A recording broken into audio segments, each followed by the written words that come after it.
Starmer has always been a target of criticism for his authoritarian policies. Not only have people criticised him in the streets, but now retirees have openly exposed his hypocritical face on live television, shocking everyone. Get ready to uncover hidden secrets and shocking truths that will stir public opinion. Before we begin, don't forget to like and subscribe to the channel. I wanted to find out what they made of the winter fuel payment being cut, because I think there is a burning injustice going on in society at the moment. So later on in the show, we're going to be hearing from people who were kind enough to let me into their own homes to tell me what their real life situation is. But as you can see, I am at the wonderful Stanley Indoor Bowl Centre and Community Hub here. Currently, the phase of cutting winter fuel allowances for retirees is still ongoing. These developments not only reflect a shift in policy, but also serve as a clear warning about a phenomenon that many have referred to as a kind of virus, silently spreading within the Labour government. It is truly saddening that Starmer has brought the elderly citizens of this country onto television to ask for something they should have been rightfully given. This should never have turned into such a battle, yet the reality shows that society is now facing this situation. Below are some emotional interviews conducted by GB News with brave individuals who are willing to speak the truth. I really believe that if the pensioners knew when they voted what was going to happen, I don't think Labour would have got in. It seems to me that if you work all your life and you work hard and you save and everything else, it doesn't pay you to do that anymore. You get nothing, you get everything taken off you. If they'd said they were going to half it, that wouldn't have been quite so bad. But it's a big blow to people to suddenly have £200, £300 taken off them in one fell swoop. When, you know, they just seem to be hitting on people who really can't fight back. They're too old to fight back, and I just think it's very, very unfair. Indeed, how I wish we could know in advance what awaits us. The story of the next man has truly touched the heart and soul. Please stay tuned. I started life in poverty with my own family, and we've always struggled, but thankfully we've made our way through, perseverance, and we're reasonably comfortable. But there are many, many people out there, particularly in the northeast and other deprived areas, who are very needy of help from the government. This winter fuel allowance is one of them, and there are other benefits and allowances which should be made more readily available to those people. Let's consider the serious impact of rising heating bills in the United Kingdom, especially in comparison to other countries in Europe. This is truly one of the countries facing the most severe cooling down due to skyrocketing prices. Now, even retirees are being caught up in this chaotic spiral. Is this really a wise decision, Mr. Starmer, when there are no alternative solutions in sight? The current situation shows that he does not seem concerned at all, even coldly facing this crisis with indifference. His irresponsibility and apathy towards the hardships the people are enduring are truly unacceptable. Ever again. I want to introduce you to Chrissy. She's a pensioner who's a regular viewer of Good Morning Britain. She has got in touch with us. She was an NHS nurse for 25 years.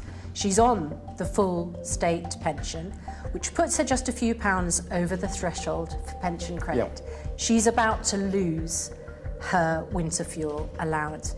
She has arthritis. She estimates her fuel bills are about to go up by £40 a month this winter, and she is dreading it because she does not feel she's going to be able to put the heating on. She voted for you, but she feels let down. Would you like to take this opportunity to say sorry to pensioners like Chrissy? Well, I am really concerned that we've been put in this position. When you inherit an economy with £22 billion missing, it is a really difficult set of choices. But what I don't want to do is to allow the economy to run out of control. What I want to make sure is that every single pensioner, there is that increase through the triple lock each and every year, £460 next year because of the triple lock. And here is the surprising response from him. Well, I am really concerned that we've been put in this position. When you inherit an economy with £22 billion missing. It is a really difficult set of choices. It's clear that we have no choice but to cover up the black hole that he's creating. Why are there no decisive actions, such as cancelling the wage increases for union workers and negotiating with them, instead of targeting the most vulnerable groups in society? Or better yet, why not suspend his controversial carbon project until the hole he's caused can be addressed? The reality is, this man is not out of options. He has plenty of choices, but what remains unexplained is why he specifically chose retirees as the target. And to make matters worse, we haven't even touched on the most serious aspect of this situation. The $9 billion hole he's always complaining about actually stems from decisions approved by his own party. Here's his response when questioned about this troubling issue. You now say sorry for having lost control of the economy. So the apology needs to come from the last government who left such a mess, £22 billion black hole. This is the response of a person when they are caught. This moment marks the end of any legitimacy in his words as he complains about policies that the previous government implemented. Currently, his actions have been exposed even as he discusses decisions he himself made. Unfortunately, he seems to fail to recognise any of his own mistakes in these matters, at least not up until this point. All he focuses on is avoiding responsibility and never admitting to his wrongdoings. At the recent Labour conference, Rachel Reeves made the same mistake. She announced that she would review how winter fuel payments are allocated, with the goal of targeting only those who truly need support. She also acknowledged that not everyone in the hall or across the nation agrees with all of her decisions. However, she firmly stated that she would not shy away from making these decisions, not for political reasons or personal gain. Confronted with the £22 billion black hole left by the Conservative government this year, along with her commitment to increasing the state pension by around £1,700 throughout this parliamentary term, she sees this as the right decision in the context of the severe challenges the country is facing. Yet, the Conservative Party continues to use the excuse of the economic black hole to criticise the current government. At this point, it can be asserted that this is a piece of misinformation. This decision clearly stems from choices made by the Labour Party from the very first days of their office. They promised a brighter economic future, but now over 10 million retirees are bearing the consequences of those promises. The £22 billion black hole is truly unacceptable. Of that, £9 billion has been allocated to a massive wage increase for train drivers and a 22% pay rise for newcomers.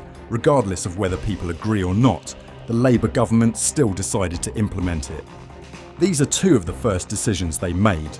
Therefore, to say that they've turned the tables and discovered the £22 billion hole, we will leave for them. While £9 billion of it was caused by the Labour Party itself is truly unreasonable. The big question is, where have the promises of relief and change gone? More than £4.3 billion is being spent on refugee cases, including many fraudulent ones, requiring huge budget allocations. Meanwhile, inflation-busting pay rises of 25% are being granted to train drivers and other public sector workers, while taxpayers are left to foot the bill for the actions of the leader and his cabinet. No action can be justified in the current context. Every time the British public is reminded of having to make difficult decisions, it's important to remember that the Conservative Party is not exempt from responsibility. These difficult choices are undoubtedly harming the lives of the British people. What do people think about the issues we have discussed in today's video? Please leave your thoughts in the comments below. Don't forget to like and subscribe to the channel to stay updated on the latest political developments in the UK.